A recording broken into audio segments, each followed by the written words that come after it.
चलो आगे करते हैं। यही हम पिछली बात है clinical trial registry of India CTRI। मैंने ये बता रही थी तुमको कि वही CTRI में रजिस्ट्रेशन करना होता है। क्लिनिकल ट्रायल रजिस्ट्री एक तरीके का समझ लो कि एक तरीके की ये गवर्नमेंट अथॉरिटी बॉडी है जिसमें सभी तरीके का जो क्लिनिकल ट्रायल होता है वो रजिस्टर होता है। और उससे पता क्या चलता है इस रजिस्टर का कि जैसे कि अपना रजिस्ट्रेशन होता है कि भाई एज अ होम्योपैथ कि हम अपनी स्टेट में जाके अपना रजिस्ट्रेशन करवाते हैं। पंजाब वाले पंजाब में उनके है स्टेट ऑफिस में जाके, अब तो शायद सेंटर पे होने लग गया सारा कुछ। तो फिर उससे पता हमारे रजिस्ट्रेशन से होता क्या है, हमारे रजिस्ट्रेशन से होता है कि जो सेंटर होता है उसको पता चलता है कि ऐसा कोई होम्योपैथ है जो इस एरिया में प्रैक्टिस करना चाहता है और हमारा रिकॉर्ड वहाँ जाता है और वो एक तरीके से हमें वो कागज़ दे देते हैं और उसका मतलब हमने रजिस्ट्रेशन कर रखा है और रजिस्ट्रेशन वैलिड होता है एक तरीके से कुछ टाइम पीरियड के लिए। ऐसे ही ये एक रजिस्ट्रेशन है, रजिस्ट्री है, एक तरीके का सारा डेटा इकट्ठा कर रहे हैं हम। अगर वहाँ जाके रजिस्टर करते हैं तो उस डेटा में को यूज़ करने वाले जो लोग हैं उनको पता चलता है एक तो कि जब हम जैसे अब तुम MD लेवल पे कर रहे हो तो अभी तुम करोगे तो ये ऐसी कोई स्टडीज ऑन प्रोसेस है, कुछ हो रहा है ऐसा। एक तो जब वो चल रही है तो कितनी चल रही होंगी ऐसे, और फिर वो खत्म हो जाती तो उनका क्या रिजल्ट था एक तरीके से। ठीक है, तो जैसे कि आपने नेट पे सर्च करते हैं तो नेट पे तो हम सर्च करते हैं तो रैंडम आंसर्स आते हैं, मतलब कोई किसी वेबसाइट से आएगा, कोई किसी वेबसाइट से आएगा, ऐसे करके किसी टॉपिक पे बहुत सारा रैंडम अलग अलग सोर्सेज से हमें डेटा मिलता है। लेकिन वो डेटा कितना ऑथेंटिक है और कितना सही बनाया गया है वो अपने को पता नहीं। लेकिन जो ये इस तरीके की जो गवर्नमेंट बॉडीज़ हैं ये एक तरीके से वो संभाल के रखती हैं, वो कोशिश करती हैं कि भाई जो काम जो यहाँ जाके रजिस्टर करेगा वो ढंग का ही बंदा होगा काम करने वाला। ठीक है, और पीछे से वो सारे स्टैंडर्ड्स मेंटेन करने की कोशिश करेंगे। तो इस तरीके से क्या करते हैं कि भाई रजिस्ट्रेशन करने से यहाँ पे एक तो तुम्हारी वैलिडिटी बढ़ती है तुम्हारी, और तुम्हारे को जो तुम्हारा काम है वर्ल्ड लेवल पे लोग देख पाते हैं, क्योंकि ये जो CTRI है ये WHO से डायरेक्ट लिंक्ड है। तो जो यहाँ पे तुम रजिस्टर करोगे तो वो बात WHO को पता चलती है और अराउंड द वर्ल्ड कोई भी इंसान जैसे भी वेबसाइट पे अगर कोई तुम पब्लिश कर देते हो तो अराउंड द वर्ल्ड वो वेबसाइट देखी जाती है। लेकिन ऐसा भी होती है वेबसाइट्स की ओनली इंडिया में देखी जा सकती है, इस कंट्री में नहीं, इस कंट्री में नहीं, ऐसे करके। ठीक है, जैसे कि यूट्यूब चैनल है वो पाकिस्तान में नहीं चलता समथिंग। ठीक है, तो तुम उसको कंट्रोल कर सकते हो कि वो कहाँ देखा जाएगा कहाँ नहीं। लेकिन जैसे ये है CTRI है WHO से जुड़ी हुई है, अराउंड द वर्ल्ड इसको देखा जाता है, तो कहीं का भी बैठा बंदा है इसको पता चलता है कि आपने इस पर काम किया था। अब इसमें डरने वाली बात नहीं है कि हम ढंग से कर रहे हैं या नहीं कर रहे हैं, जितना हम उसमें कर रहे हैं। और इसमें एक सेक्शन हो जाएगा आयुष वाला। ठीक है, आयुष के अंदर होम्योपैथी वाला। तो अराउंड द वर्ल्ड होम्योपैथी की कितनी रिसर्चेज कहाँ हो रही है उस टॉपिक पे हो रही है, तुम जाके एक तो सर्च करो, एक तो तुमको ये सर्चिंग का हेल्प मिल जाएगा तुम्हें। ठीक है, तो दूसरा कि अब तुम रजिस्टर करोगे तो रजिस्ट्रेशन से इसको हेल्प मिलेगी कि कल को कोई पता कर सकता है। मान लिया आज तो WHO होम्योपैथी पे इतना ध्यान नहीं दे रहा, जो कि एक्चुअली देने लग गया है। आयुष की जब अपने खोलने लग गए हैं, मोदी जी ने वहाँ खुलवा दिया अपने गुजरात में, एरिया दे दिया और वो डेवलप कर रहे हैं उस एरिया को आयुष के लिए। उसमें एक एरिया होम्योपैथी का भी होगा, वो फ्यूचर है कि भाई कितना क्या मिलेगा। लेकिन मान लिया 5 साल बाद 10 साल बाद WHO का ध्यान चला जाए कि होम्योपैथी में क्या हुआ, तो वो कहाँ देखेगा कि भाई कौन सी रिसर्चेज हुई। वो एक उसको वेबसाइट्स थोड़ा ना पता कि कौन कहाँ जाके होगी। वो गवर्नमेंट ऑफ इंडिया को कॉल नहीं कर रहा, वो गवर्नमेंट ऑफ जर्मनी को कॉल नहीं कर रहा, इस तरीके से वो गवर्नमेंट्स को कॉल नहीं करता। वो क्या करता है, ऐसी रजिस्टर्ड जो चीज़ें हैं गवर्नमेंट बॉडीज़ की वो उसको चेक करते हैं बस। अगर कोई ढंग का होगा तो यहाँ रजिस्टर किया होगा, यहाँ रिसर्च में गवर्नमेंट का कोई रोल नहीं है एक तरीके से। तो कोई CCRH को फ़ोन करके नहीं पूछ रहा। हाँ, पर्सनल कोई कॉन्टैक्ट है वो बात अलग है, उसकी बात करें। लेकिन यहाँ पे है, और वो तो कोई भी बता सकता है। अब CCRH का हेड चेंज होते रहते हैं, उन्हें क्या पता कि कौन कितने साल के लिए कहाँ था एक तरीके से, तो उसको कितनी नॉलेज है, क्या हुआ है। तो इसलिए इसका कुछ मतलब सा नहीं है। तो ये इसका एक हेल्प करने का एरिया है इसके अंदर कि भाई एक्सपोजर होता है, एक तो पता चलता है। ठीक है, तो ये इसका एक जनरल इंट्रोडक्शन है इसके बारे में। और ट्रायल रजिस्ट्रेशन में क्या क्या होता है, मतलब पब्लिकेशन का डिक्लेरेशन होता है, ये जो तुमको मैंने बता दिया उसके पॉइंट्स बना दिया बस एक तरीके से। रजिस्टर करने से अपडेट चेंजेस हो रहे हैं, कुछ हो रहा है, समथिंग पब्लिक पॉलिसी है तो ये सिर्फ उसका एक पॉइंट्स है जो मैं तुमको एक सिंपल लैंग्वेज में समझा दी है। और इसमें क्या क्या रजिस्टर होता है वो है interventional studies, observational studies, bio availability, some post marketing studies. Post marketing studies पता है कौन सी वाली? 4th फेज वाली, जो अपने क्लिनिकल ट्रायल में जो लास्ट फेज पड़ा था कि भाई आम जनता पे जाके वो सब पे यूज कर लो, वो उसे पोस्ट मार्केटिंग वाली भी बोलते हैं। उसके बाद है स्टडीज फ्रॉम ट्रेडिशनल मेडिसिन जो अपने वाली है, clinical study conducted part from post graduate thesis जो पीएचडी वाली, सॉरी ये एमडी वाली। तो सब तरीके की जो एमडी की स्टडीज हो रही हैं, भले हमारे वाले में, भले आयुर्वेदिक वाले में, भले एलोपैथिक वाले तो होती है, तो वो सब इसमें रजिस्टर हो रही होती हैं। कहाँ हो रही हैं ये सब? इसमें क्या हो रहा है ये पूरा डिटेल इसमें दे रखा है, सिर्फ जनरल दिया है। इसमें क्या क्या पूछेंगे वो, तो इसका एक जनरल ये पॉइंट्स है इसका अलग अलग, जैसे कि अपने कहते हैं ना कि भाई एक क्या कहते हैं उसे, सेक्शन खुलता है, इस पर क्लिक करोगे तो सेक्शन खुलेगा, इस पर टाइप करते जाओ एक तरीके से, ठीक है। हाँ उसमें बता,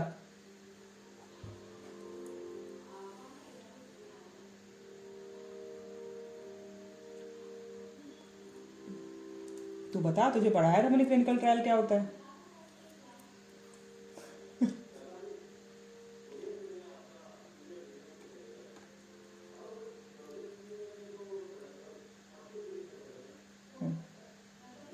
हाँ इसीलिए मैंने ये पूछा, क्योंकि तुझे वो इन्फॉर्मेशन बती, तेरा ब्रेन उस इन्फॉर्मेशन को प्रोसेस नहीं कर रहा, ठीक है। कि हम क्लिनिकल ट्रायल में क्या कर रहे थे, क्लिनिकल ट्रायल में हम ह्यूमन के ऊपर मेडिसिन दे रहे थे और 2 या 3 ग्रुप्स में उसको उस मेडिसिन के इफेक्ट को कंपेयर कर रहे हैं।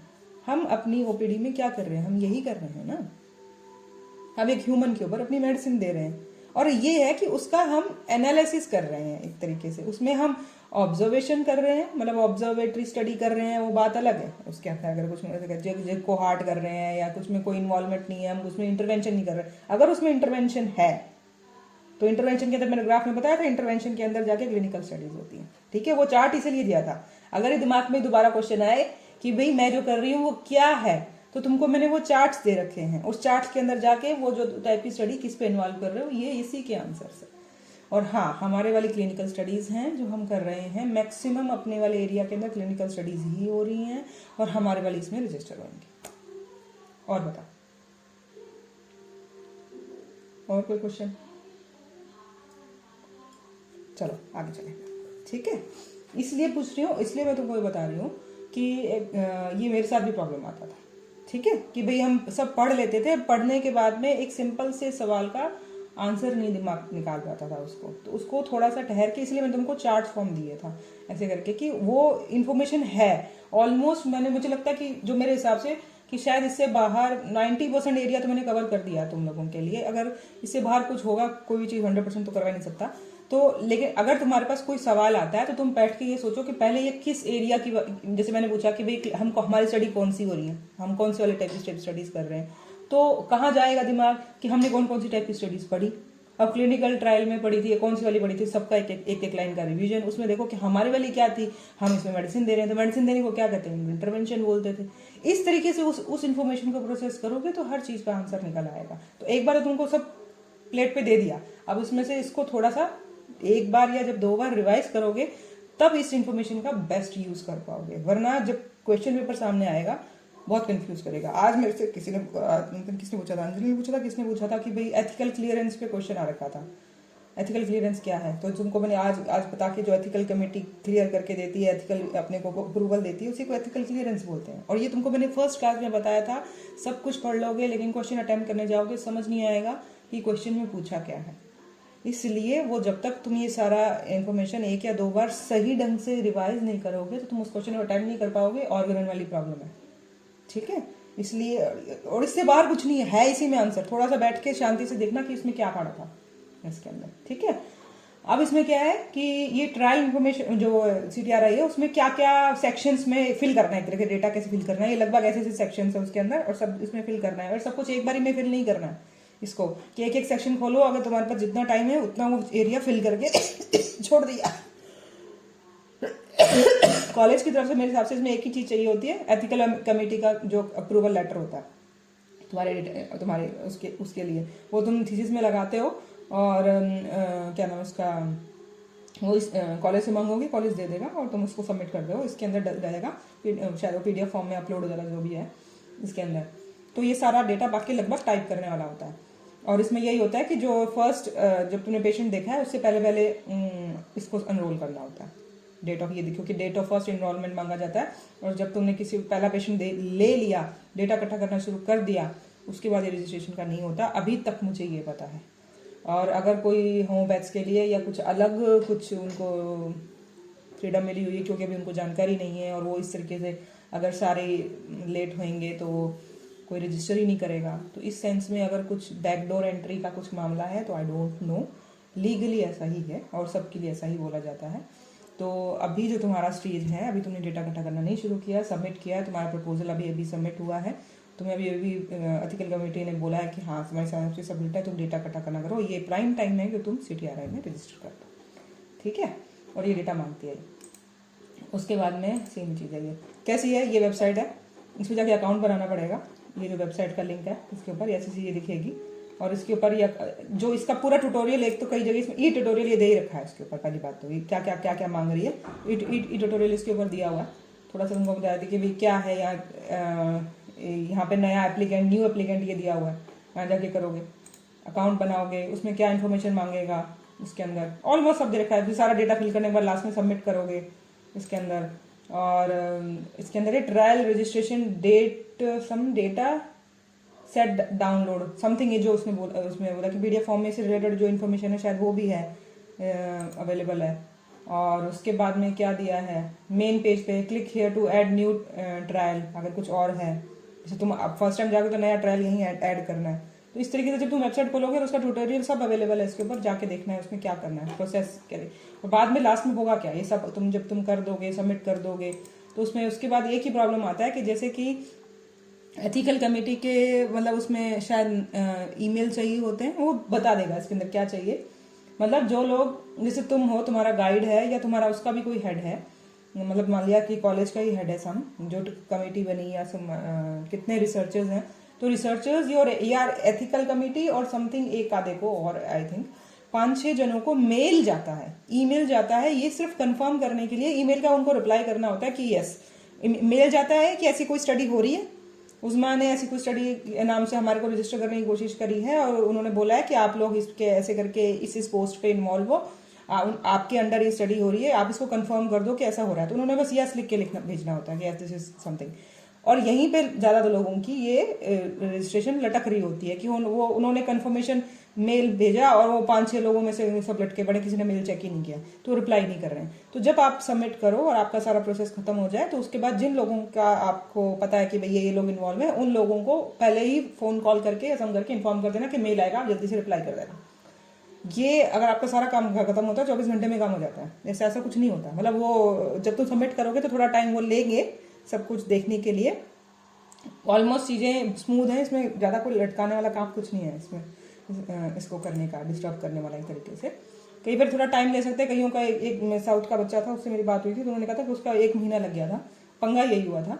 और उन्होंने सबमिट किया, उसके बाद में कोई चीज़ उसमें मिसिंग थी, तो वो बाद में उसको करेक्ट करने के लिए बात करते हैं मेल करने की, ये वाला सेक्शन समझ नहीं आया, ये क्या चीज़ थी समथिंग। तो करेक्शन करते करते वो कनेक्ट आपको इम्प्रूव करना चाहते हैं, आपको डिस्टर्ब नहीं करना चाहते वो, तो समझना चाहते हैं कि क्या हुआ। अगर उसमें कुछ गलत लग रहा है, कुछ लग रहा है, आपसे एक्सप्लेनेशन मांग लेते हैं। एक्सप्लेनेशन मतलब ये क्या है, आप प्लीज़ बताइए ये क्या है, अगर समथिंग, तो इस तरीके से। और उसके बाद में वो उसका रजिस्ट्रेशन हो गया। कोई प्रॉब्लम ऐसा नहीं है कि भी वो आपको एक सम पनिशमेंट टाइप है कि भाई ये क्या कर रहे हो, तुम क्यों कर रहे हो, तुमको आता नहीं है, इस तरीके से कुछ भी नहीं है। वो सिर्फ आपकी हेल्प करना चाहते हैं कि रजिस्टर करो। अगर उसमें रजिस्टर करने में अगर कहीं कोई प्रोसेसिंग में दिक्कत आती है तो ज़रूर क्रॉस रेफरेंस से मेल मांगते हैं, बस, ठीक है।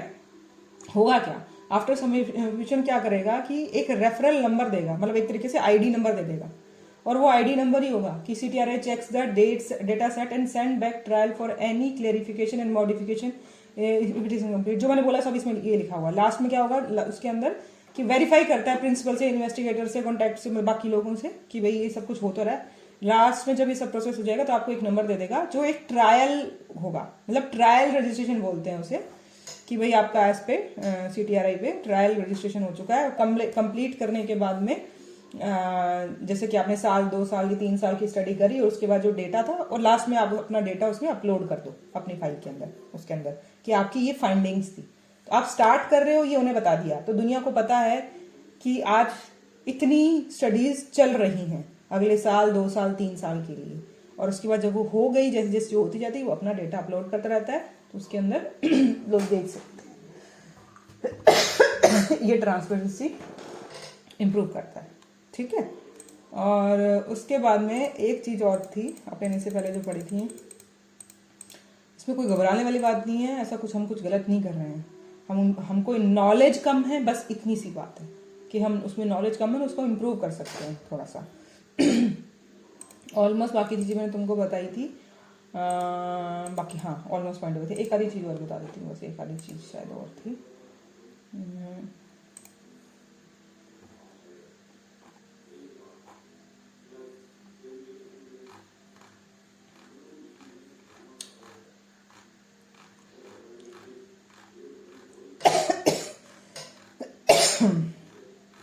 हाँ उसमें एक सेकंड शेयर करने को जाता हूँ। जनरल जो मैंने टॉपिक के बारे में बात करी थी कि भाई हम क्या क्या डिस्कस करेंगे,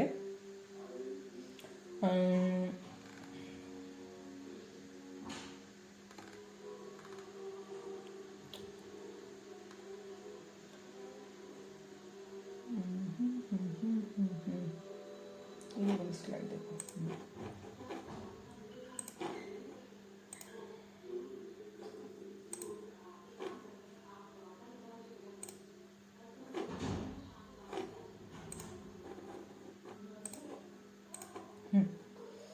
हिस्ट्री, और हमने उसमें बात करी थी ना कि भाई उसका इंट्रो लिखना है, उसकी हिस्ट्री से रिलेटेड या जनरल उसकी प्रिंसिपल से रिलेटेड। उसके बाद हमने एथिकल कमेटी क्या है, और ये थोड़ी सी बातें उसमें पढ़ी थी हमने कि एथिकल कमेटी उसके में क्या बनी हुई है, CTRE में रजिस्ट्रेशन हो रहा है जनरल एथिक्स के बारे में। तो उसके बाद में कौन कौन सी रेगुलेशंस थी, जैसे कि इंटरनेशनल स्टैंडर्ड।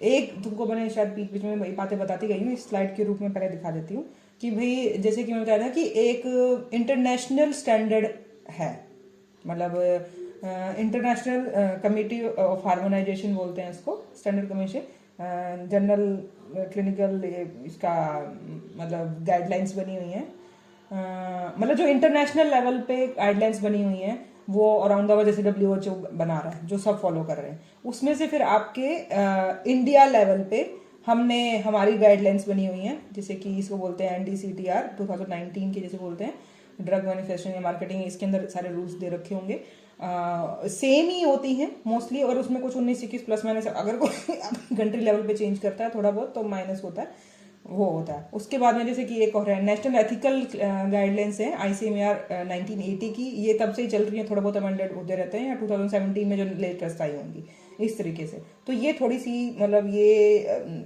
सिर्फ पढ़ के छोड़ने वाली नहीं है, इनमें से तुम 3 या कोई ज़्यादा नहीं है, तुमको पहले भी दिखाई थी कि बहुत ज़्यादा नहीं है, इसके 5-7 ये गाइडलाइंस वगैरह हैं, खोल के एक बार देख लेना बस। इसमें से कोई पेपर में नहीं आने वाला, लेकिन तुम्हारी नॉलेज को बहुत गुना बढ़ाता है ये, ठीक है। और इसमें एक आधी स्लाइड और तुम्हारी बाकी है, जैसे कि एथिकल कमेटी कैसे बनी होती थी, एथिकल कमेटी में कौन कौन लोग होते हैं, ये तुमको बता दिया था मैंने।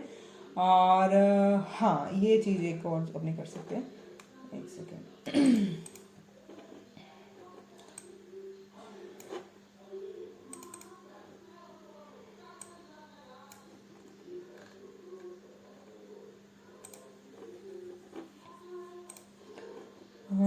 जैसे कि ये है, इसमें देखो कि ethical issues related to review या प्रोटोकॉल, मतलब अपना जो एथिकल कमेटी है वो क्या ही किस किस चीज से रिलेटेड, मतलब अपने को एक तरीके से अप्रूवल मिल रहा होगा। Ethical issues related to reviewing a protocol को देखते हुए अपने को क्या क्या दिक्कतें मतलब कवर करने की कोशिश करेगी वो, जैसे कि सोशल वैल्यूज या साइंटिफिक डिजाइन क्या है तुम्हारा कंडक्ट करने का। एक तरीके से एथिकल कमेटी हमारे प्रोटोकॉल में चेक क्या कर रही होगी, ये वाली बात है।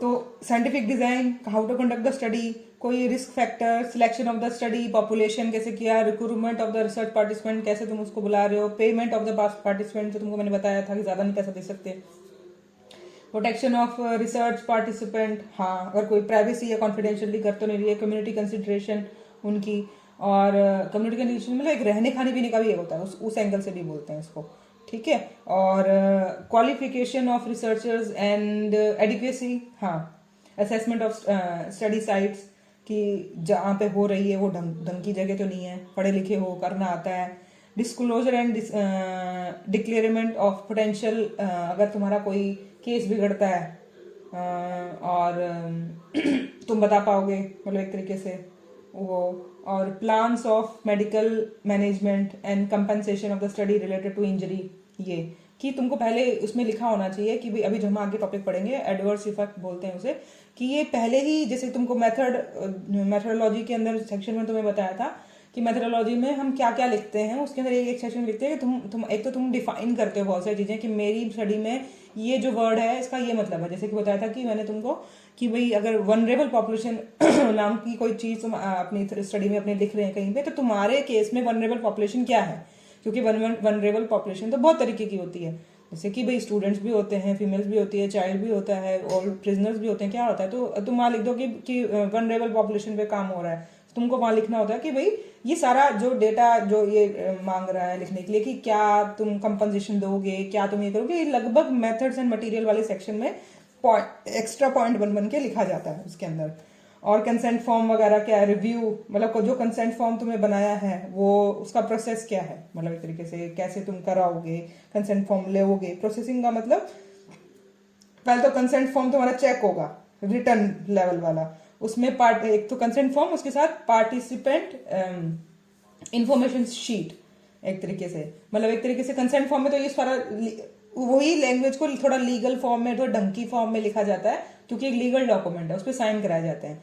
लेकिन पेशेंट को जनरल बात बताने के लिए कि भाई इसमें क्या हो रहा है, मेरा नाम क्या है, स्टडी में होने क्या वाला है, इस तरीके की जो इन्फॉर्मेशन होती है वो उसे बोलते हैं पेशेंट्स पार्टिसिपेंट इंफॉर्मेशन शीट बोलते हैं। तो पहले तुम क्या करते हो, अपने क्लिनिक में बैठे हो, मैं एक डॉक्टर हूँ, मैं एक रिसर्च कर रही हूँ, तो मैं पहले पेशेंट को वर्बली बताती हूँ कि भाई ना मैं ऐसे कोई स्टडी कर रही हूँ, आप उसमें पार्टिसिपेट करना चाहेंगे, तो वो हाँ बोलेगा, तो वर्बल कंफर्मेशन पहले लेते हैं, फिर उसे ये सारी जो अपनी पार्टी ये शीट होती है पेशेंट पार्टिसिपेंट इंफॉर्मेशन शीट, ये पूरी प्रिंट आउट होता है उसका, फिर उसमें एक एक पॉइंट उसको पढ़ के बताया जाता है एक तरीके से, अगर उसको खुद पढ़ना आता है उसको दे देते हैं, नहीं तो उसको उसकी लैंग्वेज में बताया जाता है कि सारी इन्फॉर्मेशन उस पर लिखी होती है कि ये सब कुछ हो रहा है, ये करेंगे इतने टाइम के लिए होगा, ऐसे होगा, इसमें कोई दिक्कत आएगी, तो ये सब कुछ होता है कि अगर आप चाहो तो उसमें छोड़ सकते हो, इस तरीके से उसमें क्या क्या मतलब उसमें लिख सकते हैं अपने, तो वो सारी इन्फॉर्मेशन उसमें होती है। फिर उससे पूछते हैं कि ये सब कुछ होगा, बीच में आप छोड़ सकते हो, कुछ हुआ तो आपको कंपनसेशन मिलेगा,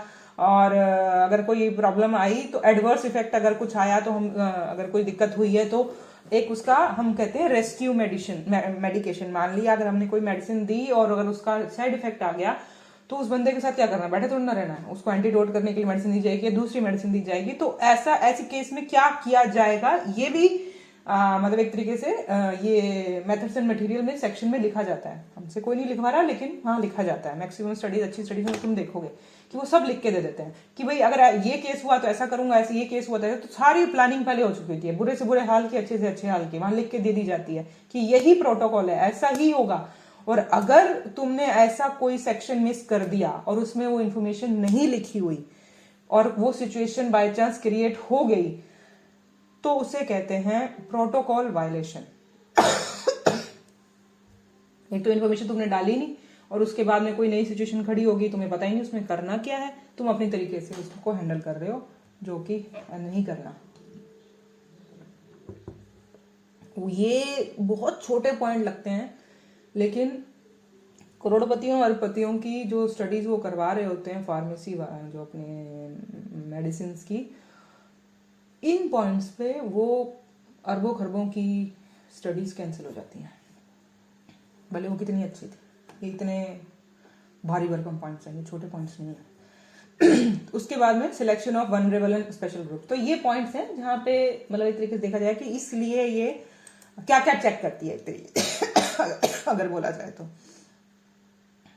फिर तुम्हें बता दिया कि एथिकल कमेटी का तुम्हें एक पॉइंट बता दिया था कि वो अप्रूव करती है, कोई माइनर मॉडिफिकेशंस करने के लिए बोलती है। ये भी तुम देख सकते हो, एक सेकेंड, ये भी है पॉइंट। एक्चुअली क्योंकि बहुत सारी स्लाइड्स हैं इसमें जो तुम्हारे काम की नहीं है, फालतू तो ध्यान रखने की जरूरत नहीं है। जैसे types of decision by ethical committee, वो किस तरीके के डिसीजन तुम्हें देती है। जैसे या तो सीधा अप्रूव कर देगी, कोई गलती नहीं है जो हमारे साथ कर रही है, और उसके बाद रिवीजन विद माइनर मॉडिफिकेशन, कुछ 19-21 का कुछ होगा, वो ज्यादातर रिव्यू करने के लिए बोलती है कि भाई इस एरिया को एक्सप्लेन करके थोड़ा सा ढंग से लिख के, या कुछ मेरे को डाउट लग रहा है ये करके लाओ। इसे कहते हैं कि रिवीजन विद माइनर मॉडिफिकेशन या amendments, revision with major modification और रीसबमिशन फॉर रीसबमिशन, दोबारा सबमिट करो। अमेंडमेंट में और रीसबमिशन में फर्क होता है कि तुम दोबारा सबमिट कर रहे हो, ठीक है। अमेंडमेंट्स का मतलब इसमें माइनर चेंज, सेम मोस्टली 90% सही है, कोई 5-10% का कुछ एरिया इंप्रूव करो माइनर के बाद। मेजर में बहुत ही बड़ा पंगा, जैसे कि बोला है कि भाई स्टडी डिजाइन ही तुमने गलत कर दिया सम तरीके का, और स्टडी डिजाइन चेंज करने का मतलब आधे से ज्यादा काम तुम्हारा आगे का जो तुमने उसकी वजह से बनाया होगा वो चेंज हो जाएगा। तो एक तरीके से रीसबमिशन वाली बात ही होगी, क्योंकि एक चीज चेंज नहीं हुई उसकी वजह से आगे बहुत चीजें चेंज होगी। और लास्ट में नॉट अप्रूव, जो कि बहुत ही कम होता है। एक तरीके से माइनर तुम्हें एक बार मॉडिफिकेशन, 2 बार मॉडिफिकेशन, ऐसे करते करते करते मॉडिफिकेशन करवा के ऑलमोस्ट प्रूव कर देती हैं। कोई नहीं चाहता कि कोई बंदा काम करने के लिए आया है उसको रोक दिया जाए, अनलेस कि वो बहुत ही बड़ा ब्लंडर हो, ठीक है। और रजिस्ट्रेशन जो, हाँ, एथिकल कमेटी खुद एक रजिस्टर्ड होती है, तुमको बता दिया, इतना डिटेल में जरूरत नहीं है तुमको, बस एक खुद भी वो रजिस्टर्ड करती है। और उसका भी एक अलग बोला जाए कि एक एरिया है, जैसे हम रजिस्टर हो रहे हैं एक गवर्नमेंट बॉडी पे जाके, हम एक जगह जाके साइन करके और हमें कागज मिल रहा है, ऐसे ही एथिकल कमेटी भी एक जगह रजिस्टर हो रही है और उसको अप्रूवल मिल रहा है कि हाँ ये एथिकल कमेटी है समथिंग, ठीक है। और मे बी ठीक है, और तुम्हारा क्या रह गया, कुछ वर्ड्स हैं आई थिंक, हाँ ये देख सकते हो।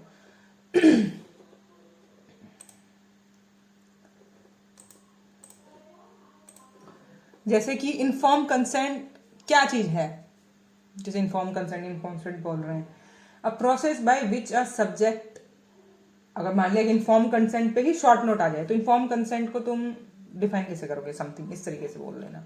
A process by which a subject voluntarily confirms his or her willingness to participate in a particular trial after having been informed for all aspects of the trial that are relevant to the subject's decision to participate without any coercion, undue influence और अनड्यूरमेंट और intimidation. किसी भी तरीके से तुम उसको दबाव नहीं दे सकते, किसी भी तरीके से मैनिपुलेट नहीं कर सकते, उसकी फ्री विल पे छोड़ दो उसने करना है कि नहीं करना है। Written, signed and dated informed consent, patients and investigator, सब उस पर लिखा होता है उसके अंदर, ठीक है। तो कुछ वर्ड्स होते हैं जिसे कहते हैं ICD, इसमें होता है इन्फॉर्म कंसेंट डॉक्यूमेंट बोला जाता है इसको ICD, जिसमें 2 चीजें आती हैं, पेशेंट इंफॉर्मेशन शीट प्लस जो ये इन्फॉर्म कंसेंट फॉर्म। तो हम क्लिनिक में रखेंगे 2 कागज रखेंगे, तो दोनों कागजों को अगर एक साथ बोला जाए तो इससे डॉक्यूमेंट बोला जाएगा, और दोनों कागजों का अलग अलग नाम है, पेशेंट इंफॉर्मेशन शीट और इन्फॉर्म कंसेंट फॉर्म। तो और जो हमारी ये जो दोनों डॉक्यूमेंट होते हैं ये एथिकल कमेटी से अप्रूव्ड होते हैं कि हाँ ये यूज हो रहे हैं, ठीक है। और तुमको जरूरत नहीं है थंब इम्प्रेशन, ये बात है कि थंब इम्प्रेशन तुम ले सकते हो उसका अगर वो इलिटरेट है। जैसे कि subject unable to give consent, जैसे माइनर है या डिमेंशिया के पेशेंट है या अनकॉन्शियस है, तो लीगली एक्सेप्टेबल रिप्रेजेंटेटिव जो भी उसका कोई बंदा है उसके साथ में, उससे तुम कंसेंट लेते हो। हाँ, मतलब ये जो तुम अपना पार्टिसिपेंट इंफॉर्मेशन शीट जो होती है PIS का मतलब ये है, तो वो उसकी लैंग्वेज में होनी चाहिए। एक इंग्लिश में तो होती है, इंग्लिश के बाद में जिस लैंग्वेज में उसको समझ में आता है, लोकल लैंग्वेज जो रीजनल लैंग्वेज है उसमें भी होती है, ठीक है।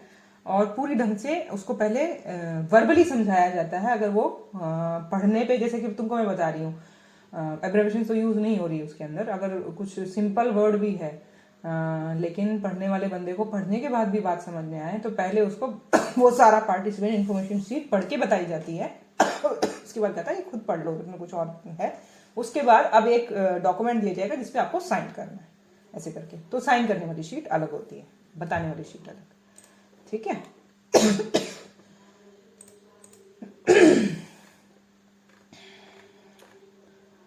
और हाँ, कंसेंट, ये तुमको कि एसेंशियल कंपोनेंट्स, ये देख सकते हो।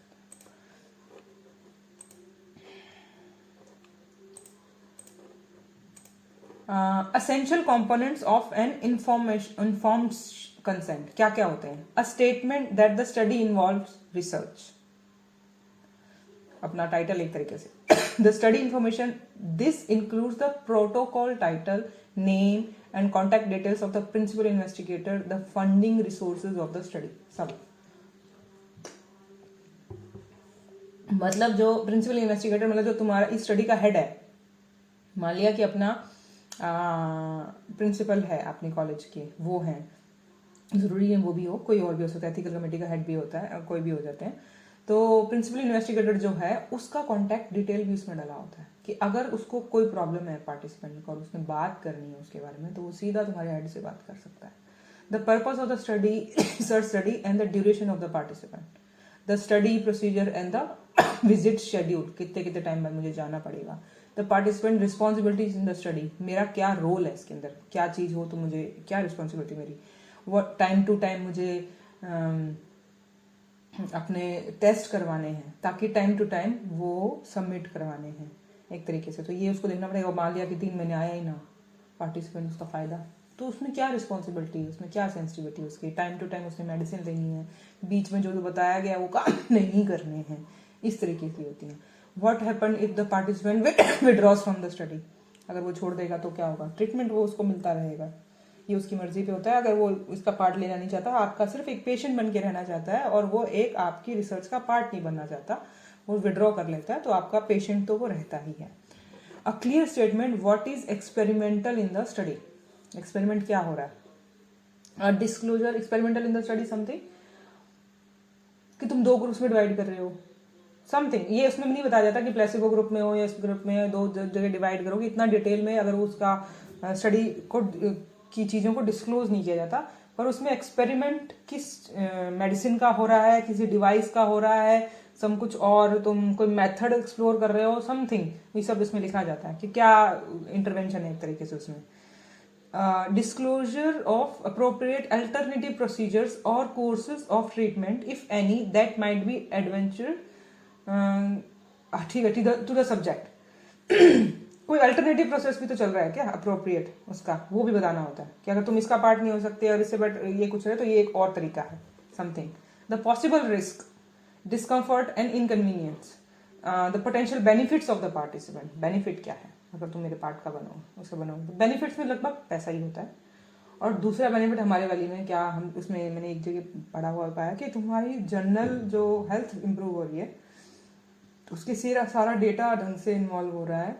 वो जो हम जनरल अपने पेशेंट के साथ कर रहे हैं उसमें कुछ नई बढ़िया बात नहीं कर रहे। मतलब जैसे कि ये पॉइंट मेरे हिसाब से लगते हैं हमारी स्टडी से ज़्यादा एलोपैथ्स के लिए होता है, क्योंकि वो इतना तरीके से किसी पेशेंट का डेटा अपने पास संभाल के नहीं रखते। और ओवर द टाइम, साल 2 साल 5 साल जब तक वो स्टडी चल रही है, तो तुम शुरू से लेकर अंत तक उसका पूरा ग्राफ देख रहे होते हो उस पेशेंट का, और उसको फिर सजेस्ट भी करते हो और पता चलता है कि कुछ नया है या नहीं है, मेडिसिन का रिस्पॉन्स जो हम कर रहे हैं। हम इतना टाइम पेशेंट का सारा डेटा अपने पास ही केस टेकिंग में संभाल के रख रहे हैं, फॉलोअप देख रहे हैं, सारा कुछ अपने आप ही नोट रख रहे हैं। तो हम जो कर रहे हैं वो एक तरीके से पेशेंट के लिए बेनिफिटेड है कि तुम्हारे को एक्स्ट्रा अटेंशन मिल रही है जो वैसे नहीं मिलती। तुम जाओ और अपना उस कागजों पे लेके घर चले जाओ, वो वाली बात रहती है। और क्या होते हैं पार्टिसिपेंट के राइट्स क्या हैं, क्या क्या अगर उसको दिक्कत आई तो तेरे क्या क्या हक हैं। एक तरीके से एक हक में तो यही होता है कि तुम कभी भी छोड़ सकते हो, ये सबसे बड़ा होता है कि कभी भी छोड़ सकते हो, तुम्हारे को कोई उसमें प्रेशर नहीं है एक तरीके से। The extent of confidentiality of the study and medical records, हाँ, जो तुम्हारी रिपोर्ट्स होंगी सबकी सब सील बंद होंगी, किसी को नहीं पता कि तुम इस पर इन्वॉल्व हो अगर तुम डिस्क्लोज नहीं करना चाहते। Any cost for of participation में भी ये भी होता है, अगर कुछ लग रहा है तो खर्चा है, तुमको पैसे देना पड़ सकता है तो पार्टिसिपेंट को, तो ये भी बताना उसमें लिखा हुआ होता है ऐसे करके। मतलब जैसे कि कई लोग मिनिमम मांग लेते हैं, मे बी कागजों का ही कि भाई तुमको 100 रुपये खर्चा दे देना, 500 रुपये खर्चा दे देना, कि भाई तुम्हारे कागज को संभाल के रखेंगे, सब कुछ उसको बना के रखेंगे, क्योंकि इतना कुछ जब इतने बड़े बड़े लेवल पे काम हो रहा होगा तो अगर कुछ खर्चा ले रहे हो तो वो दे देना। क्योंकि हर एक रिसर्च करने वाला जो बंदा होता है उसकी इतनी हैसियत नहीं होती कि भाई फंडेड है, इतना बड़ा है। अगर इंडिविजुअल लेवल पे कर रहे हो, मेरे को किसी ने फंड तो दिए नहीं, मैं अपने लेवल पे कर रही हूँ, और अगर थोड़ी सी मुझे हेल्प चाहिए तो वो फीस दे रहा है, तुमको रिसर्च करके तो लगभग फ्री में हो रही है रिसर्च, और तुम्हें फायदा है, तुम पार्टिसिपेंट बन गए हो तो तुमको तो मेडिसिन का खर्चा भी नहीं देना। तो कई बार वो लिखते हैं कि एटलीस्ट मेडिसिन का खर्चा दे देना या ये कागजों का दे देना something. The possible research related injury and compensation, including insurance coverage to provide treatment of injury assigning from participant. ये बात जो पहले बताई थी। The statement that the subject or the subject's legally acceptable representative will be informed in a timely manner if additional information becomes available. अगर कुछ जो उसका मतलब लीगली रिप्रेजेंटेटिव है, मतलब जैसे कि अनकॉन्शियस पेशेंट के बारे में बोला कि भाई उसका कुछ जो उसको देखने वाला बंदा है, वहां पे the statement that the subject और the subject's legally acceptable representative will be informed in a timely manner if additional information becomes available. अब कुछ हम उसमें चेंजेस ला रहे हैं, कुछ और नई इन्फॉर्मेशन उसमें ऐड हो रही है, तो जो बंदा खुद सब्जेक्ट वो नहीं तो जिसने उसकी बिहाफ पे साइन किया उसको बताया जाता है कि क्या चेंज आया था। बताया क्या, पूछा जाता है, एक तरीके से उसको बताया भी जाता है और उसे पूछा जाता है are you okay with this. तो मैंने बताया था जैसे कि री-कंसेंट लेना, एक तरीके से अगर कुछ मेजर ही चेंज आ गया तो। The contact details if participants have questions regarding the study और रेगुलेटरी, आपका कॉन्टैक्ट डिटेल आपके हेड का तो मिल ही गया। The appropriate number approximate number of subject involve in the trial, ये भी लिखा जाता है कि भाई 500 बंदे होंगे या 50 बंदे होंगे, बाकी लोग भी हैं, अगले को हौसला हो जाता है मैं कल ही नहीं यहाँ पे जिस पे ये काम किया जा रहा है।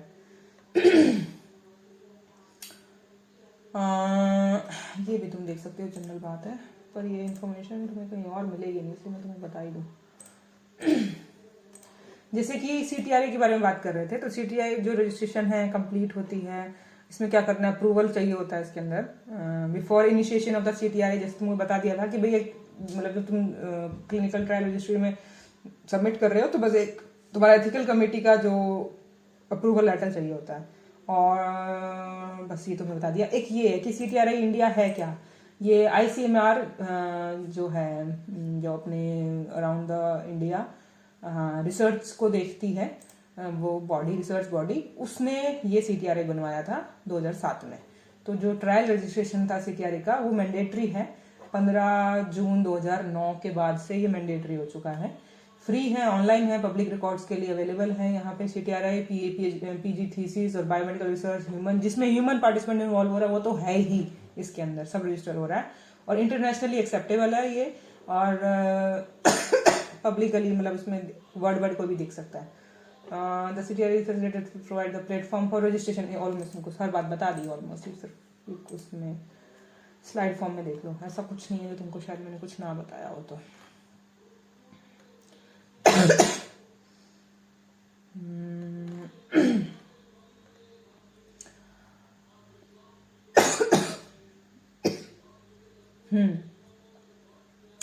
अगर कोई हाँ ये बस आखिरी स्लाइड्स हैं इसकी, ऑलमोस्ट खत्म। ये देख सकते हो एक्स्ट्रा इंफॉर्मेशन है कि अगर issues related to the researcher को क्या करना चाहिए, ये तुमको पहली वाली स्लाइड्स में मैंने परसों वाली स्लाइड्स में दे रखा था कि रिसर्चर्स की क्या ड्यूटीज हैं या सब उसका क्या इन्वॉल्वमेंट है। कुछ ये भी है कि legal issues pertaining to regulatory bodies, investigator must be trained or has handful knowledge।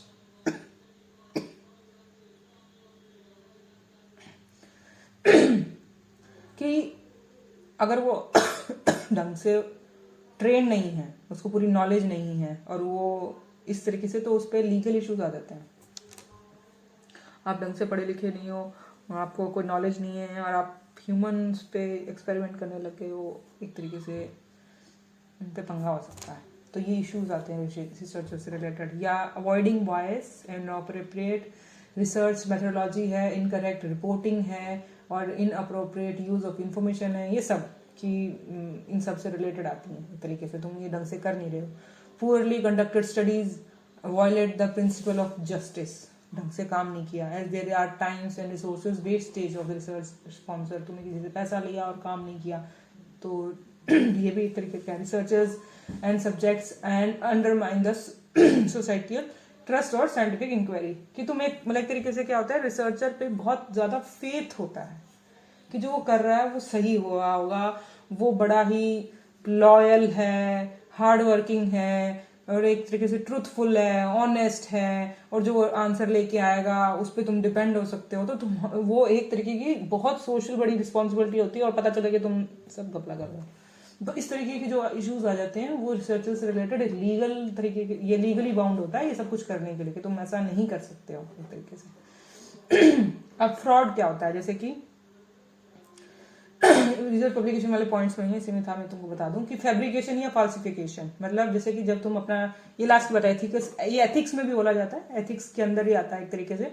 Ethics में हमने पढ़ लिया कि भाई एथिक्स क्या था, डेफिनेशन क्या थी और उसके जनरल प्रिंसिपल्स वगैरह क्या थे, तुम उसको फॉलो कर रहे हो, एथिक्स कराने वाला कौन, एथिक्स फॉलो कराने वाली एथिकल कमेटी है, और एथिकल कमेटी क्या है, कहाँ कहाँ रजिस्टर होती है, वो क्या क्या देखती है, वो सब बता दिया।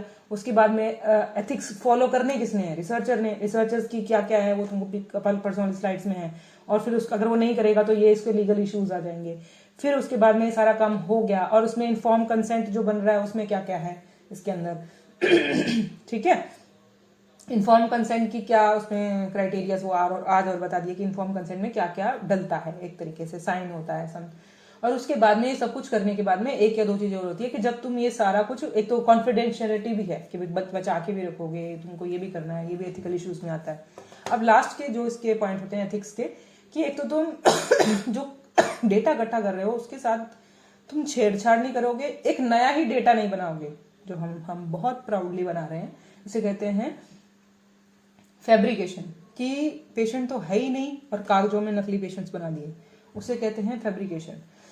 फॉल्सिफिकेशन, कि भाई कुछ था और कुछ मैनिपुलेट कर दिया, कि भाई आधा डेटा सही था उसमें कुछ जोड़बाकी करके आगे पीछे करके और वो डेटा बना दिया गया खुद, क्योंकि अल्टीमेटली तुम आंसर क्या निकाल रहे हो, जो तुम्हारे पास डेटा है उसके बाद तुम उस पर टेस्ट लगा के और साइंटिफिक टेस्ट जो अपने आगे पढ़ेंगे बायोस्टेट में, मैथ्स लगा के उस पर दिखा दोगे ये ठीक था ये ठीक नहीं था।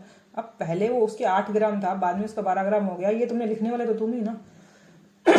तो इस तरीके से गलत रिपोर्ट्स दिखा देना, तो ये जो फ्रॉड है ये एथिक्स में ही आते हैं एक तरीके से, फ्रॉड नहीं करना। प्लेजरिज्म और इसकी चेकिंग, प्लेजरिज्म में तुम्हें बताया था कि जो जिस बंदे का तुम मैटर उठा रहे हो, जिस किताब से उठा रहे हो, जिसकी भी रिसर्च की इंफॉर्मेशन उठा के लेके आके अपने वाले में रिव्यू ऑफ लिटरेचर में लिख रहे हो या आगे पीछे भी कहीं लिख रहे हो, उसको अपने वर्ड्स में लिखना है, कॉपी पेस्ट सीधा वर्क नहीं करना, और उसको विद ड्यू उसको क्रेडिट देना है, जिसे हम साइटेशन करके क्रेडिट देते हैं और लास्ट में रेफरेंसेस में उनका नाम लिख के देते हैं, क्रेडिट्स देने हैं। अगर ऐसा कुछ नहीं करते हो तो ये सब कुछ करने से क्या होता, मतलब कौन पकड़ेगा अगर तुमने ये सब कुछ नहीं किया। ये पकड़ने का एक सॉफ्टवेयर होता है जिसे प्लेजरिज्म सॉफ्टवेयर बोलते हैं, उसमें जो तुमने बनाया है वो आजकल तो पीएचडी वालों की तो साइनोप्सिस तक प्लेजरिज्म चेक होती है, मेरी साइनोप्सिस भी प्लेजरिज्म चेक हुआ था।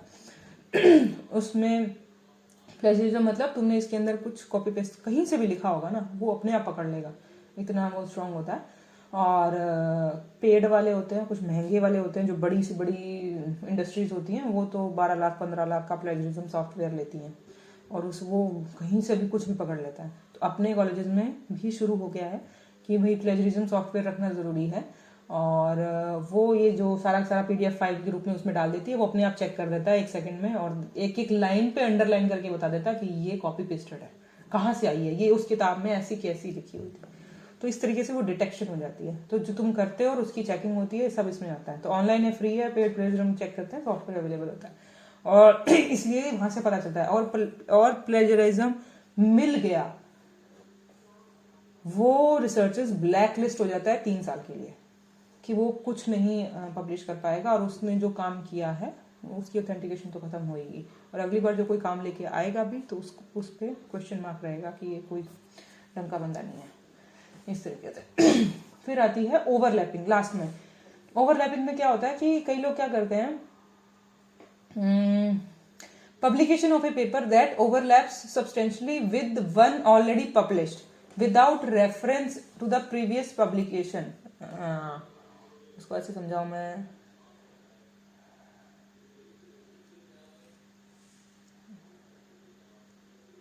ओके एक और देती हूँ. स्लाइसिंग ऑफ द डेटा, इसमें क्या होता है, self slicing of the data में क्या करते हैं कि जैसे कि ये वाला पहले समझो कि एक रिसर्च करी, और जैसे मैंने तुमको बोला था कि मैंने तुम्हारा कितने तरीके का डेटा लिया था, तुम्हारा नाम, एज, जेंडर, सब कुछ डेटा इकट्ठा करके, जो तुमको मैंने रिजल्ट सेक्शन में बताया था कि किस किस तरीके का हम डेटा इकट्ठा करते हैं और उसको रिप्रेजेंट करते हैं मतलब ग्राफ फॉर्म में समझाते हैं या समथिंग करके.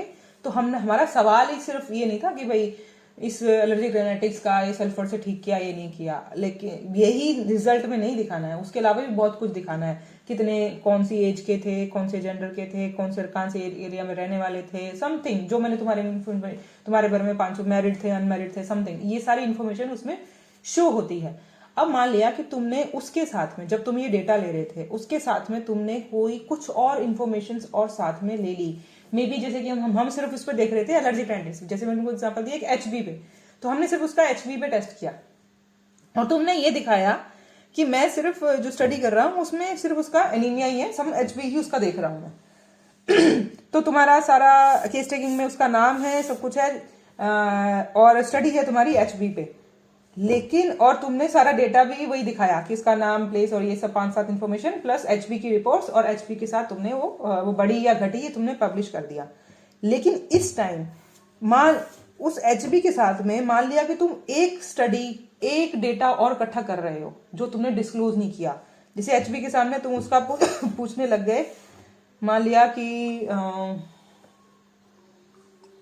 अल्ट्रासाउंड कराने लग गए, मान लिया कि तुमने उसका देख लिया कि भाई उसको किडनी स्टोन था, ठीक है, तो तुम क्या कर रहे हो, तुमने जो 50 लोग या 100 लोग इकट्ठे किए हैं उसमें तुम्हारी स्टडी तो है ही सिर्फ एचबी तक, लेकिन तुमको क्या करना है, एक या दो चीजें और एक्स्ट्रा, जैसे कि किडनी स्टोन या कोई और चीज, ये इंफॉर्मेशन उससे और लेनी है.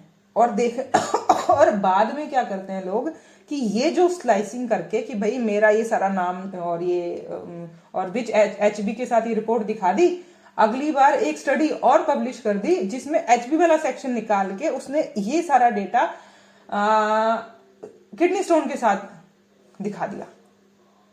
है सब कुछ वही, मेडिसिन दी गई, मेडिसिन इंप्रूव हुई, किडनी स्टोन के साथ वो ठीक हो गया, सब कुछ हो गया, सब कुछ तो ऐसे ही चल रहा है. तो उसने क्या, एक ही रिसर्च में 4 तरीके की रिसर्चेस कर ली और वो डेटा स्लाइस कर करके वो रिप्रेजेंट करने लग गया. और ये होता है बहुत बड़ा काम, ये बहुत स्मार्ट लोग करते हैं जो करते हैं. और ऐसा ही इसमें क्या करते हैं कि डुप्लीकेट पब्लिकेशन करते हैं कि भाई अब उसमें क्या किया कि मान लिया कि जैसे ये वाला सेक्शन था, अब उसने कहीं पब्लिश किया और मेजर उसमें से ढंग से पब्लिश नहीं है. जैसे कई लोगों का जैसे कि अपनी वाली रिसर्चेज हैं, लाइब्रेरी में पढ़ी हैं, वो कहीं पब्लिश नहीं है, वहां का डेटा उठा के किसी ने अपने नाम से पब्लिश कर लिया, हाफ पब्लिश था या पब्लिश नहीं था, और कहीं मतलब ढंग से रिप्रेजेंटेड नहीं था, तो उसमें से सारा डेटा निकाल के दिखा दिया.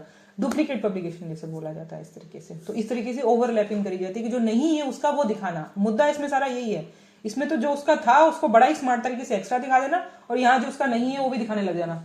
और उसको कई लोग क्या करते हैं कि अपनी ही स्टडीज को, जैसे कि जो पहले वाला मैंने जो काम किया कर रखा है, और जो मैंने नई स्टडी करी उसमें मैंने ये दिखा दिया, रेफरेंस में अपनी ही स्टडी का रेफरेंस करने लग गई.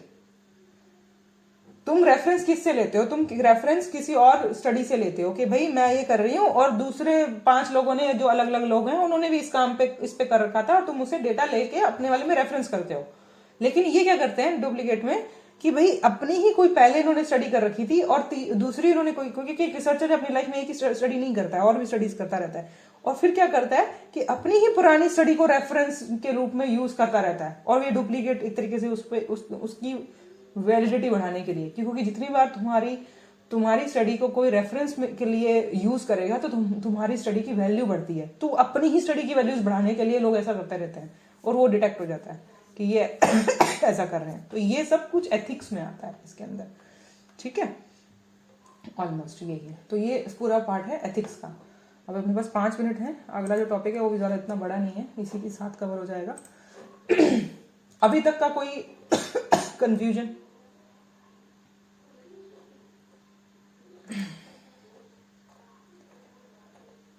हाँ,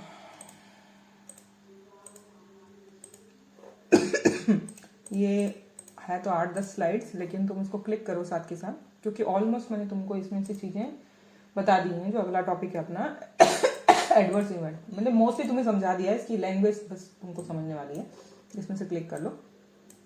ऑलमोस्ट इसमें से कोई लाइन नहीं होगी शायद जो तुमको नहीं समझ में आएगी, वो है। तो इसमें क्या है, मतलब जैसे कि मैंने तुमको बताया था कि अब एडवर्स इवेंट क्या है, मतलब उसकी रिपोर्टिंग करना, उसको नोट करना। एडवर्स इवेंट क्या था, जैसे मैंने बताया कि अपना जब हम काम कर रहे हैं, हम इंटरवेंशन दे रहे हैं, मेडिसिन दे रहे हैं, तो कुछ गड़बड़ भी हो सकती है। गड़बड़ में उस पर कुछ साइड इफेक्ट ज्यादा आ सकता है, किसी की डेथ हो सकती है, कुछ ओवरडोज हो सकता है, कुछ भी हो सकता है। तो क्या क्या हो सकता है, ये सब इसमें है कि the protocol must include intended intervention, doses of the drugs, route of the administration, duration and treatment. तो ये सब उसमें डिटेल्स, क्या क्या डिटेल्स डली होनी चाहिए, ये सब दे रखा है इसके अंदर कि ये डिटेल्स उसमें लिखो। पहली बात तो जो प्रोटोकॉल के अंदर वहां पे ये जब तुम एक ड्रग का ट्रायल कर रहे हो तो ये सब डिटेल्स उसमें डलेंगी। तो ये ऑलमोस्ट तुमको एक एक चीज मैंने बता रखी है, मैं इसको क्लिक कर लो कि क्या क्या पढ़ोगे इसको, ठीक है। जैसे कि protocol should clearly define intervention for each group with sufficient detail to allow replication, include how and they will be administered.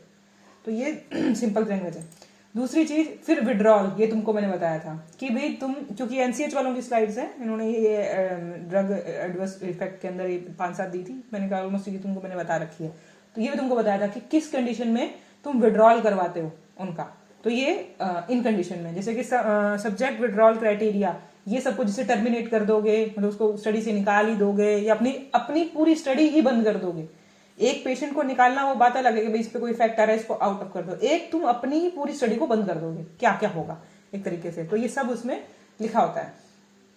Third चीज, हैंडलिंग ऑफ विड्रॉल, जैसे कि बोलोगे specific guideline for data collection and clinical care for the withdrawal subjects to be provided, कि भाई उनको बताना एक तरीके से स्पेसिफिक गाइडलाइंस होती है कि कैसे डेटा कलेक्ट होगा, क्लिनिकली कैसे, मतलब अगर कोई दिक्कत आई तो जो जिसको बाहर निकाल दिया गया स्टडी से, उस पर कोई दिक्कत आ रही थी, तो अब उस बंदे का क्या होगा, इसके साथ ये हुआ, तो उसको तुम हैंडल कैसे करोगे जिसके साथ कुछ हुआ। तो ये हैंडलिंग के है, तुम उसका ढंग से फॉलोअप करोगे, तुम उसको कोई पैसे दोगे, उनको कंपनसेशन करोगे, उसका सारा आगे का खर्चा तुम संभालोगे, उसको कोई एक नया अल्टरनेटिव ट्रीटमेंट दोगे उसको ठीक करने के लिए, वो सारा कुछ है। इसे कहते हैं हैंडलिंग ऑफ द विड्रॉल। ये सब कुछ उसमें प्रोटोकॉल में पहले मेंशन होता है ऐसे करके।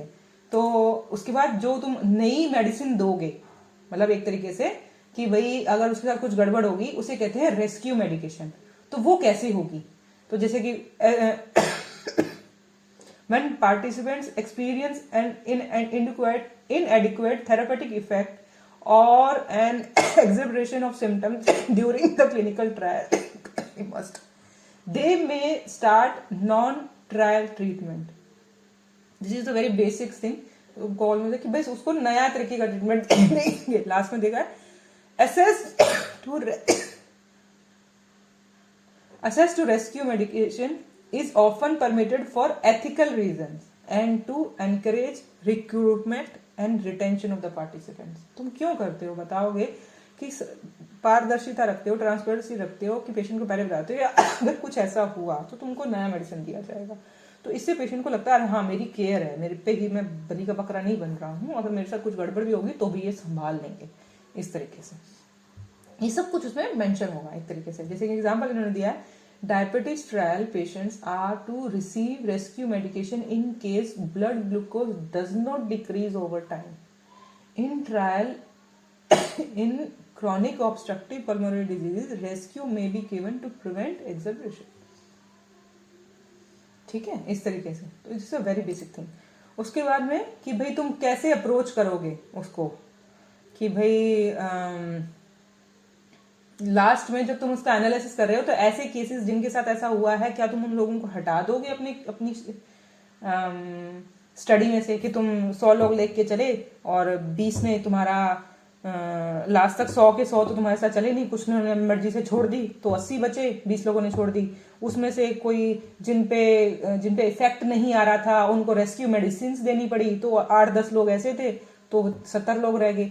तो ये जो 10 लोग थे इनका तुम बाद में उनका डेटा कैसे संभालोगे? क्या इन लोगों को इंक्लूड करोगे, क्या नहीं करोगे, कैसे इसको करोगे?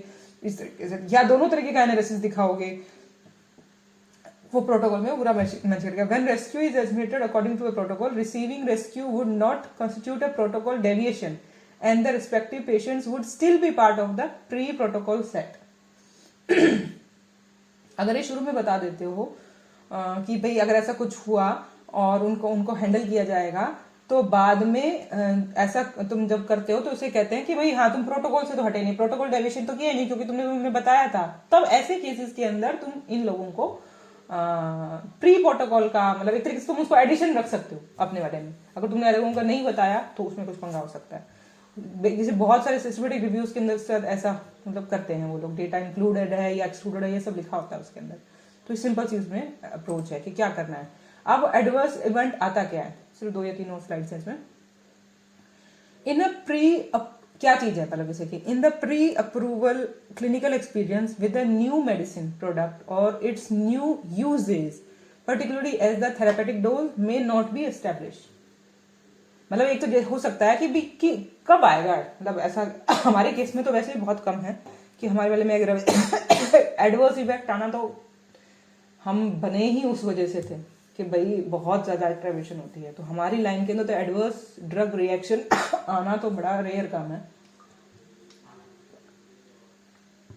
कब आएगा? कोई नई मेडिसिन ले ली या किसी मेडिसिन का नए तरीके का यूज करने लग गए, उसकी कोई डोजेस बढ़ा दी हमने, रिपीटेशन बढ़ा दिया, या किसी और चीज के साथ अल्टरनेट करके देने लग गए, समथिंग कोई थेरापेटिक डोज उसका पर्टिकुलर कोई तुम देने लग गए, ठीक है। तब क्या होगा? all noxious and unintended responses to the medicinal product related to any dose should be considered adverse drug reaction।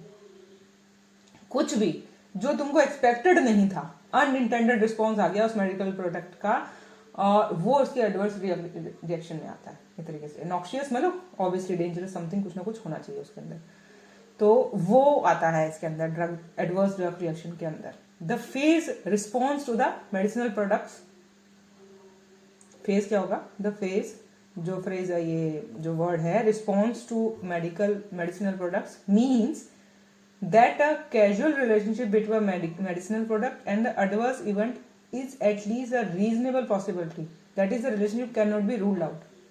मतलब तुम दे रहे हो, मतलब रिस्पॉन्स टू मेडिसिनल प्रोडक्ट मतलब कि भाई इस मेडिसिन की वजह से ये इफेक्ट आया होगा, उन दोनों में सच में कुछ रिश्ता होना चाहिए। पता चला कि वो किसी और तरीके से कोई इफेक्ट आ गया जो तुम्हें पता ही नहीं, समथिंग, तब उसे ड्रग रिएक्शन बोलोगे ना, कि जो पता है कि तुम इस ड्रग की वजह से ही आया। अगर कोई रिएक्शन आया और ड्रग की वजह से नहीं, कुछ और तरीके से आया है, तो वो ड्रग रिएक्शन तो नहीं कहा जाएगा। ट्रेडिशनली जैसे टाइप ए रिएक्शन या टाइप बी रिएक्शन बोला जाता है इसको, 2 तरीके का। Sometimes refer to as augmented reaction which are dose dependent and predictable on the basis of the pharmacology of the drug.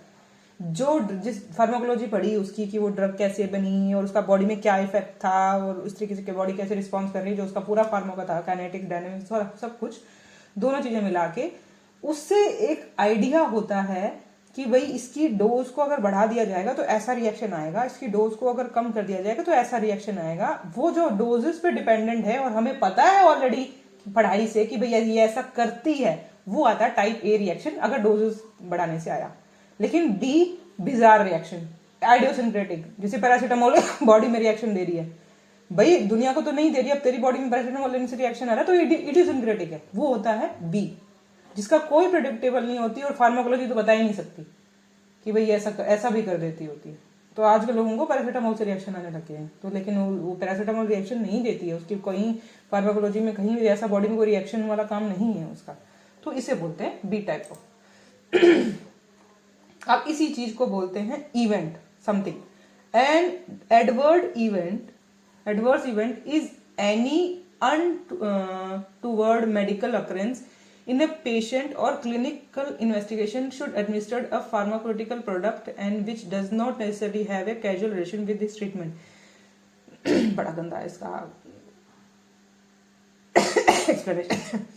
Simple सी ये चीज है कि जो हुआ, ए सीरियस ड्रग इवेंट कुछ हुआ, एक्सपीरियंस हुआ, कोई ड्रग रिएक्शन आई है और उसके बाद में किसकी वजह से आई है, या तो उसका मतलब उसका एंड क्या होगा, या तो डेथ हो गई, या कोई लाइफ थ्रेटनिंग डिजीज मतलब उसकी कोई कंडीशन खड़ी होगी, उसमें जो पेशेंट था उसको हॉस्पिटलाइजेशन देनी पड़ी, या ऑलरेडी हॉस्पिटलाइज था उसको और लंबे टाइम तक हॉस्पिटल रखना पड़ा एक तरीके से, ठीक है। मतलब ये जो कंडीशन है इनमें से कुछ हो रहा होगा तो उसे कहा जाता है एडवर्स ड्रग इवेंट की वजह से, ये इवेंट हो गया सम उसका एक्सपीरियंस की वजह से ये हैगा, या कोई कॉन्जेनिटल एबनॉर्मलिटी होगी या बर्थ डिफेक्ट अगर शुरू से बोला जाए तो इस तरीके से इस तरह का कोई इसमें इफेक्ट आ गया तो दिस इज एक सीरियस इवेंट, इसको बोला जाता है कि वो सीरियस है। तो ड्रग जो इवेंट है वो सीरियस है या सीरियस नहीं है।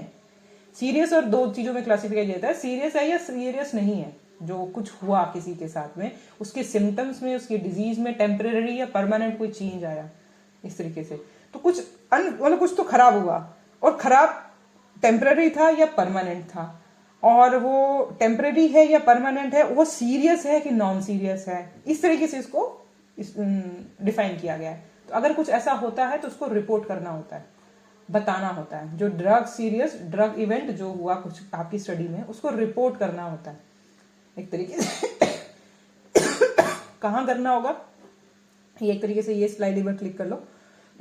करना कहाँ होता है, रिपोर्टिंग ऐसी होती है, जनरल फिजिकल एग्जामिनेशन फाइंडिंग करके, साइट मॉनिटरिंग करके, मतलब जो एथिकल कमेटी भी आके देखती है, और पोस्ट स्टडी एडवर्स इवेंट, उसकी स्टडी के बाद में भी अगर किसी उनके साथ होता है तो भी वो भी रिपोर्ट किया जाता है बाद में उनके साथ में। और ये जो कमेटी होती है कहाँ, मतलब ये रजिस्टर कहाँ करना है, ये जो आयुष की बनी हुई है ये ayushsuraksha.com, इस पे रजिस्टर होती है जाके कि भाई अगर ऐसा कुछ हुआ तो, ठीक है। तो इतना डिटेल में उन्होंने दे तो दिया है, पढ़ने लायक भी स्लाइड नहीं है समथिंग। ये है पोस्टेड ऑन 14 अगस्त 2018 इतने बजे। तो उन्होंने ये दिया था, ministry of Ayush new CSS for promoting pharmaco vigilance in Ayush drugs. Pharmaco vigilance बोलते हैं, निगरानी रखा जाता है आयुष ड्रग्स पे, और उसमें अगर कोई drug event adverse drug event आ रहा है तो यहाँ रिपोर्ट हो रहा है यहाँ पे, ठीक है, इस पोर्टल पे यहाँ जाके। तो ये है उसका सुरक्षा पोर्टल। इसका ऑब्जेक्टिव क्या है प्रोग्राम का, भाई सेफ ही रखो, मॉनिटरिंग करना, monitoring drug event reaction for Ayush and homeopathic medicine, H medicine. इस पे यहाँ पे जाके होता है, ठीक है। एक तो शायद और स्लाइड्स हैं इसके अंदर। एम्स क्या है, ये सीधी सी बात है उसकी कि एम्स क्या है। व्हाट टू रिपोर्ट, व्हेन, हाँ, who to report something, where to report, और what happens to the submitted reports, हाँ क्या होगा, ये सब उसमें दे रखा है कि कैसे कैसे होगा। इतना डिटेल एक वेबसाइट पे होता है। और ये कुछ ऐसा फॉर्म है जो ये इस फॉर्म के अंदर सब फिल करके यहाँ दिया जाता है, ठीक है। अब बैक उस स्लाइड पे जाते हैं कि क्या था, क्योंकि वो बस उसके बाद आखिरी स्लाइड है, इसलिए आगे कुछ नहीं आई थी। एक वही स्लाइड है। क्या होता है बस रिपोर्ट करना। ऑल एडवर्स ड्रग रिएक्शंस जो आई हैं that are both serious and unexpected are subject to expected reporting. Serious थी, और सीरियस तो है ही, और अनएक्सपेक्टेड है वो भी। Expected reporting of reactions which are serious but expected will ordinarily be inappropriate। एक तरीके से सीरियस थी लेकिन एक्सपेक्टेड भी थी कि हाँ ऐसा कुछ हो सकता है, हमने इसके लिए कुछ बना के रखा है, तो वो इतनी नहीं करते हैं एक तरीके से report. SAE must be reported, जो अगर ऐसा कोई रिएक्शन आया तो reported for all trials if applicable timelines specified by the regulatory followed by 24 घंटे के अंदर करते हैं। To the sponsor, ethical committee and regulator if applicable followed by a due analysis report in 14 days। अगर ऐसा कुछ हुआ एक तरीके से, क्या सीरियस और अनएक्सपेक्टेड। सीरियस तो बता दिया क्या क्या सीरियस होता था पिछली स्लाइड में कि क्या क्या सीरियस है, क्या क्या सीरियस था, ये सब कुछ सीरियस था। डेथ हो जाए, लाइफ थ्रेटनिंग कोई कंडीशन आ जाए, उसको हॉस्पिटलाइज देना पड़े, सब उसकी डिसेबिलिटी आ जाए, या कॉन्जेनिटल एबनॉर्मलिटी जैसा कुछ दिखने लग जाए उसके अंदर, ठीक है, इस उसमें आए, तो ये सब कुछ सीरियस और अनएक्सपेक्टेड। अनएक्सपेक्टेड मतलब आइडियोसिंक्रेसी वाला भी कुछ, भाई ये तो एक्सपेक्टेड ही नहीं था, ये कहाँ से आ गया, तो वो भी बताना पड़ सकता है इसके अंदर। तो ये दोनों चीजों में क्या किया जाता है, 24 अगर ऐसा कुछ हुआ 24 घंटे में जो स्पॉन्सर है आपका उसको तो बताना ही है, एथिकल कमेटी है, जो रेगुलेटर है, सब ऐसे जो कर रहे हैं उस सबको बताना है, और 14 दिन के अंदर उसकी पूरे की रिपोर्ट बना के पूरे का एनालिसिस करके वो सबमिट करनी होती है एक तरीके से। तो जो रिपोर्ट करनी है ऐसी may be done through email और fax communication including on non working days. Sunday इसका मतलब ये नहीं है कि भाई तुमको बताना नहीं है, बताना है। Independent data safety monitoring board जो होता है for the adverse event consisting of subject experts and safety officer should be informed about the same. Independent data safety monitoring board, ये तुम्हें कैसे बताएं कि समझ लो कुछ लोग हैं वो इस तरीके की चीजों को देख रहे हैं, जैसे कि जो अपना बता दिया कि अपनी एक बोर्ड है उसको बताना होता है जिसमें सब्जेक्ट एक्सपर्ट्स भी होते हैं और सेफ्टी ऑफिसर्स वगैरह भी होते हैं। वो क्या होगा कि क्योंकि वो लोग जज करेंगे तुम्हारी गलती है कि नहीं। अब सब्जेक्ट वाले को तो पता कि होम्योपैथी वाला ऐसा नहीं होता, अगर कोई रिएक्शन आ रही तो तुम बचोगे ऐसे। तो वो लोग इंडिपेंडेंट डेटा वाले होते हैं, जैसे कि थर्ड पार्टी की इन्वॉल्वमेंट की जाती है कि भाई तुम हो और एक रिपोर्ट करने वाली पार्टी है, रिपोर्ट वाली पार्टी तुम्हें पनिश भी करेगी, तो तुम तो पार्टी होगी। एक थर्ड पार्टी जो इंडिपेंडेंट पार्टी है एक तरीके से जो बोर्ड बना हुआ है, तुम उसको भी बताते हो जिसमें तुम्हारे वाला कोई एक सब्जेक्ट एक्सपर्ट हो और सेफ्टी ऑफिसर्स वगैरह कुछ हो, वो एक तरीके से थर्ड व्यू दिया जाता है। आई थिंक यही है, क्योंकि मुझे इसकी एक्सप्लेनेशन नहीं मिली, इस पर क्वेश्चन मार्क रखना, मेरे हिसाब से यही है, क्योंकि independent data safety monitoring board वही होते हैं।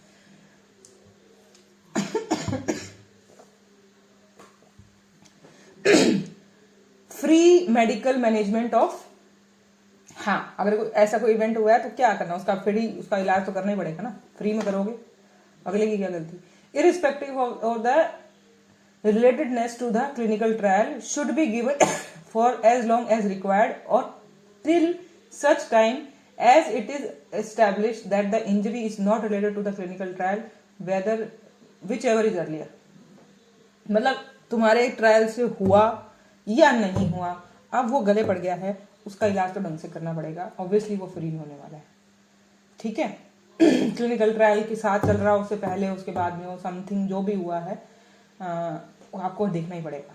The ethical committee reviews progress report, final reports, और जो ये दोनों चीजों का, and gives needful suggestion regarding care of the participant and risk minimisation procedures effective, ठीक है। तो ये खत्म। तो इसका देखो सोर्स क्या है इस पूरी इंफॉर्मेशन का, ये national ethical guideline for biomedical and health research involving human participant by ICMR की गाइडलाइंस है, ये उनमें लिखा हुआ है, वहीं से ये स्लाइड्स आई हुई है, ठीक है। तो डन फॉर टुडे। तो इसमें ऑलमोस्ट हर चीज़ थी इसके अंदर कि भाई इसका क्या मतलब है। यही था कि भाई कहाँ तो डलेगा डेटा, फिर उसके बाद में विड्रॉल करना होगा, अगर विड्रॉल हुआ तो कैसे हैंडल करना है, अगर उसको विड्रॉल करने के बाद उसको रेस्क्यू मेडिसिन देनी पड़ेगी, रेस्क्यू मेडिसिन के लिए तुम कैसे अप्रोच करोगे, उन लोगों का डेटा बाद में कैसे एनालाइज होगा।